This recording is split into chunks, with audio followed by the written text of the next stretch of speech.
Anya, âgée de 18 ans, était la fille unique du grand chef du village d'Aqaba, un petit village niché aux confins d'une vaste savane où les esprits de la nature régnaient en maîtres invisibles. Elle était respectée pour sa grâce, sa gentillesse et sa beauté, mais ce que peu de gens savaient, c'était qu'elle portait en elle un don aussi ancien que la terre elle-même.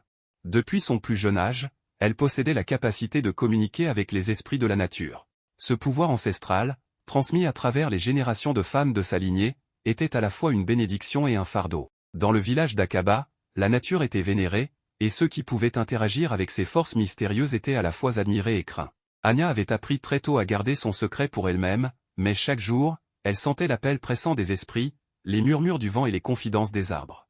Ils venaient à elle, la sollicitant pour les guider, mais surtout, la prévenant que des forces obscures rôdaient autour du village. Frank, quant à lui, était un jeune homme de 20 ans, pauvre et sans famille, ayant trouvé refuge dans ce village. Arrivé quelques années plus tôt après avoir erré de village en village à la recherche d'un endroit où poser ses valises, il avait été accueilli avec bienveillance par la famille d'Anya.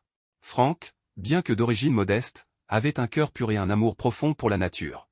Il passait des heures à travailler au champ ou à réparer des outils dans la maison du chef, où il se lia d'amitié avec Anya. Au fil du temps, leur complicité s'était transformée en quelque chose de plus profond, quelque chose de silencieux mais palpable, un amour sincère qui transcendait les classes sociales et les attentes. Mais un soir particulier, alors que le ciel crépusculaire teintait la savane d'or et de pourpre, Anya sentit qu'il était temps de partager son secret avec Frank. Elle savait que leur destin était lié de manière profonde et mystérieuse, et qu'il ne pouvait y avoir de secret entre eux. Elle le conduisit, main dans la main, jusqu'au baobab sacré, un arbre immense qui trônait en solitaire au milieu de la savane. Cet arbre était plus qu'un simple monument naturel, il était appelé l'arbre des âmes. On disait que les esprits des ancêtres y résidaient, et que toute personne s'y aventurant devait le faire avec une grande révérence. Devant l'arbre, Anya s'arrêta et, après un long silence, confia à Frank son don extraordinaire. « Je peux entendre les voix des esprits, murmura-t-elle en fixant ses yeux brillants dans ceux de Frank. Il me parle, il me guide, et il me protège. » Frank, bien que surpris, ne montra aucun signe de peur. Il hocha la tête doucement,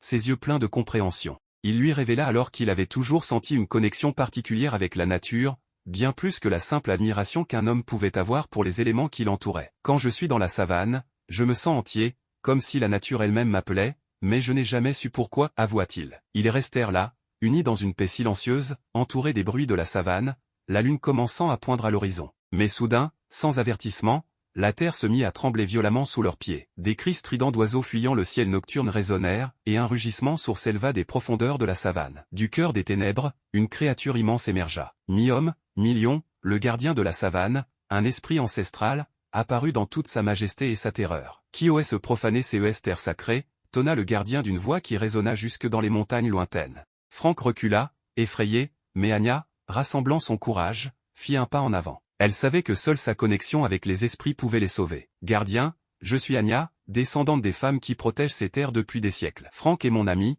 il n'a aucune intention de nuire à la savane, dit-elle, sa voix tremblante mais déterminée. » Le gardien scruta Anya longuement, ses yeux perçants semblant lire dans son âme. Après un moment qui sembla une éternité, il inclina lentement la tête. « Si tes paroles sont vraies, alors je vous épargnerai. Mais sache ceci, la savane n'oublie jamais. Honorez-la, et elle vous protégera. Mais trahissez-la, et sa colère sera impitoyable. » Avec cette mise en garde, le gardien disparut aussi soudainement qu'il était apparu, laissant Anya et Frank seuls sous le baobab, le souffle coupé. De retour au village, Anya et Frank décidèrent de révéler leur amour au grand jour. Leur lien, forgé dans la magie et le respect de la nature, était indestructible. Mais alors que tout semblait paisible, une menace plus sombre s'approchait. Un sorcier nommé Kwanzaa, ancien disciple de la mère d'Anya, avait toujours convoité les pouvoirs de la jeune femme. Jaloux de son lien avec les esprits, il décida de semer le chaos. Une nuit, sous une lune noire, Kwanzaa lança une malédiction sur le village. La terre devint stérile, les animaux disparurent, et la maladie commença à ronger les habitants d'Aqaba. Le désespoir s'installa. Les villageois,